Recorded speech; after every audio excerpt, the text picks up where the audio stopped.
لگا ہوں کہ یہ بات یاد رکھیں، جب حضور نے اعلان فرمایا تھا کہ یہ میرے شہزادے جنتی جوانوں کے سردار ہیں، تب نہ حسن پہ نماز فرض ہوئی تھی نہ حسین پہ فرض ہوئی تھی۔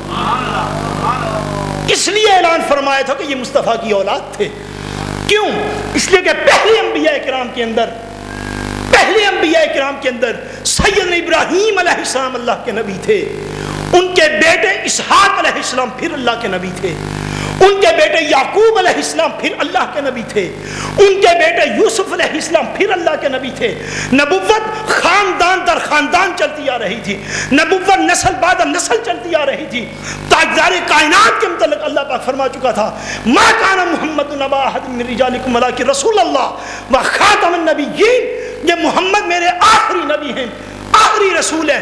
نبوت کا درجہ حضور کے بعد حضور کی اولاد کا منتقل نہیں تھا ہو سکتا۔ تاجدار کائنات نے اس کے بعد جو سب سے بڑا درجہ تھا کائنات کے اندر، سب سے اعلیٰ منصب جو تھا کہ اللہ کی رضا جن کو حاصل ہوگی وہ جنتی ہوں گے، حضور نے فرما دیا لوگوں سب سے بڑا درجہ اب اس کے بعد رہ کوئی نہیں جاتا، میں تمہیں بتاتا ہوں یہ جو میرے شہزادے ہیں جنتی جوانوں کے سردار، اس سے بڑا رتبہ اب کوئی نہیں پیچھے بچتا۔ جنتی جوانوں کے سردار سیدنا امام حسن اور سیدنا امام حسین۔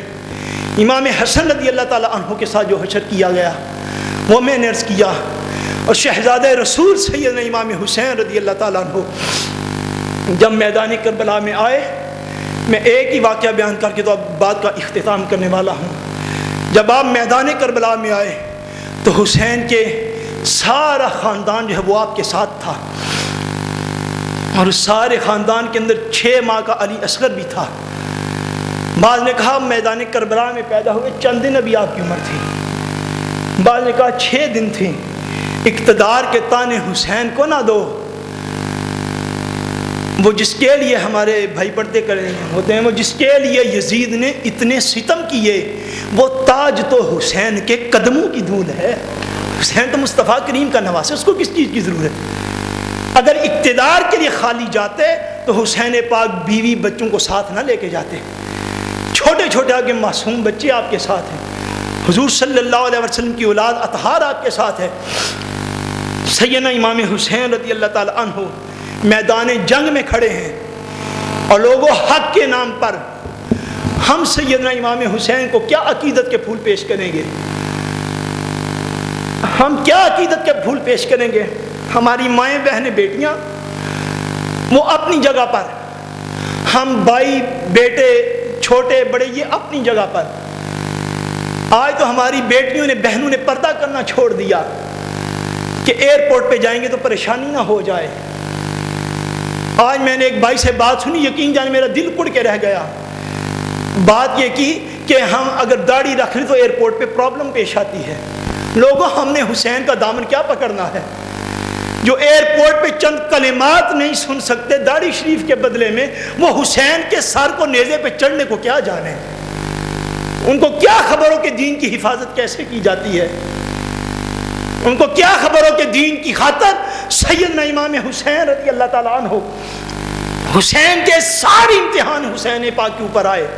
امام حسین رضی اللہ تعالیٰ عنہ کا جو بہت بڑا امتحان تھا انسانی زندگی کا وہ یہ تھا کہ حسین جب میدان کربلا میں کھڑے تھے، حسین ایک طرف نظر کرتے ہیں تو شبیہ رسول سیدنا امام علی اکبر کی لاش نظر آتی ہے، دوسری طرف نظر کرتے اپنے بھائی سیدنا عباس علمدار کا لاشا نظر آتا ہے، سامنے دیکھتے ہیں کہیں اون و محمد کے جسم پڑے ہوئے ہیں، کہیں امام حسن کا بیٹا قاسم جو ہے اس کا جسم پڑا ہوا ہے۔ سیدنا امام حسین کے اوپر کوفیوں نے یہ باتیں بھی کی بعد میں کہ ہم نے اتنے حوصلے والا کوئی نہیں دیکھا، اتنی جرت والا کوئی نہیں دیکھا کہ جس کے ایک طرف بیٹوں کے لاشیں پڑے ہوں، بھائیوں کی لاشیں پڑی ہوں، بھتیجوں اور بھانجوں کی لاشیں پڑی ہوں، پھر بھی وہ اتنی جرت سے لڑے کہ کوفی لشکر آگے آگے ہو کے بھاگتا پھرے۔ اتنی جرت، اعصاب ختم ہو جاتے ہیں لوگوں، اعصاب ختم ہو جاتے ہیں انسان کے۔ ایک طرف میدان میں نظر ڈالے بھائیوں بیٹوں بہنوں والے، ذرا توجہ تو کرو، ایک طرف نظر ڈالے بیٹے کی لاش ہو، سامنے دیکھے بھائی پڑا ہو، پھر دیکھے بھتیجے اور بھانجے وہاں پہ لیٹے ہوں، ریگزار کربلا میں گرمی اپنی شدت پر ہو، حسین پاک اکیلے کھڑے ہوئے ہیں۔ ان لاشوں کے درمیان میں ایک یزیدی نے موقع دیکھا آ کے سیدنا امام حسین رضی اللہ تعالیٰ عنہ کو خبر نہیں ہونے دی، آپ کے پیچھے سے آگے وار کیا تلوار کا۔ سیدنا امام حسین رضی اللہ تعالیٰ عنہ کے سر مبارک پر لگا، معمولی سی خراش ہی، تھوڑا سا خون نکلا۔ سیدنا امام حسین کے دل میں خدا جانے کیا بات آئی، آپ خیمے کی طرف گئے، جا کے اپنے چھوٹے بیٹے امام علی اصغر کو اٹھا لیا۔ وہ بھاگ کے واپس چلا گیا، آپ نے چھوٹے بیٹے کو اٹھا لیا۔ یقیناً ایک پیار کی لہر رہی ہوگی کہ یا اللہ سارے چلے گئے، صرف تیرے نبی کا نواسہ حسین رہ گیا ہے، چلو میں جاتی دفعہ بیٹے کو پیار کر لیتا ہوں۔ سیدنا امام حسین رضی اللہ تعالیٰ عنہ نے اپنے بیٹے 6 ماہ کے سیدنا علی اصغر کو اٹھایا، خیموں سے باہر لے کر آئے، گود میں لے کے حسین تھوڑی دیر کے لیے اپنے بچے کو کھلانا چاہتے ہیں۔ ان یزیدیوں کی حمایت میں لوگوں کی زبانیں دراز ہو گئیں۔ ان یزیدیوں کی حمایت میں جب دیکھا کہ حسین چھوٹے سے بچے کو کھلا رہے ہیں، ظالم حرملہ نے اپنے لشکر سے تیر چلایا جو سیدھا کے امام علی اصغر کی گردن میں آ کے پیوست ہو گیا۔ نواسہ رسول کو 6 ماہ کا بچہ بھی نہیں کھلانے دیا گیا۔ وہ آخری، غالباً تاریخی روایات کے مطابق وہ آخری شہادت تھی سیدنا امام حسین سے پہلے جو حضرت امام علی اصغر کی ہوئی۔ جتنے بھی امام حسین کے پاس آنے والے لوگ تھے، 18 افراد آپ کے خاندان سے تھے، بقیہ افراد آپ کے مرید، طالب علم، شاگرد اور مقتدی تھے۔ قربان جائیں حسین کے ساتھیوں پر۔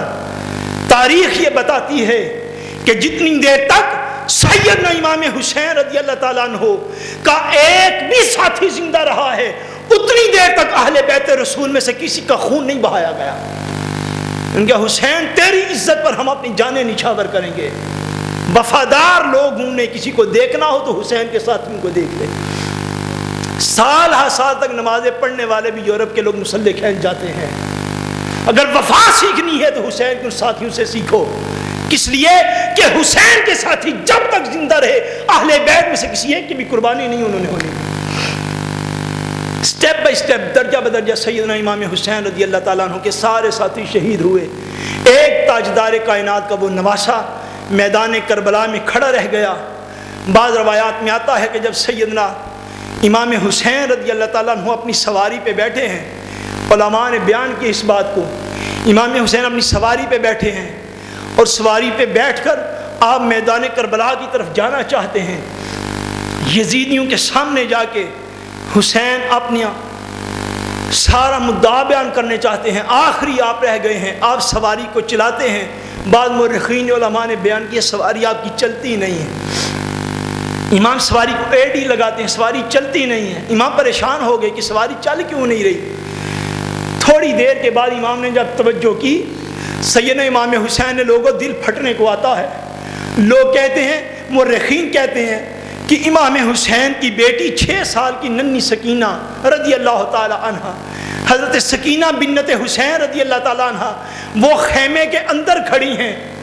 سواری کی طرف آپ نے چہرہ نہیں کیا، خیمے کے اندر ہے، سواری کی طرف خیمے سے باہر امام حسین نے جب دیکھا تو دیکھا چھوٹی بیٹی ننھی سکینہ کے دونوں ہاتھ یوں بندھے ہوئے ہیں اور ہاتھ سواری کے آگے کیے ہوئے ہیں۔ حسین کی بیٹی بے پردہ نہیں ہوئی، حسین کی بیٹی نے پردہ نہیں چھوڑا، بس خیمے سے ہاتھ نکالے ہوئے ہیں، ہاتھ آگے کر کے سواری کے آگے کیے ہیں کہ تو اکبر کو لے گئی تھی، اکبر واپس نہیں آیا، تو میرے چچا عباس کو لے گئی، عباس واپس نہیں ہے، تو میرے بھائی قاسم کو لے گی، قاسم نہیں واپس ہے، تو آنو محمد کو لے گی، وہ بھی نہیں ہے، اب میرے ابا جان کو لے جاؤ گی تو یہ کب واپس آئیں گے؟ میں تیرے آگے ہاتھ جوڑتی، تو چل نہ یہاں سے، یہاں پہ کھڑی ہو جا۔ امام نے جب خیمے کی طرف توجہ کی، ننھے منھے ہاتھ سیدہ سکینہ کے خیمے سے باہر نکلے ہیں۔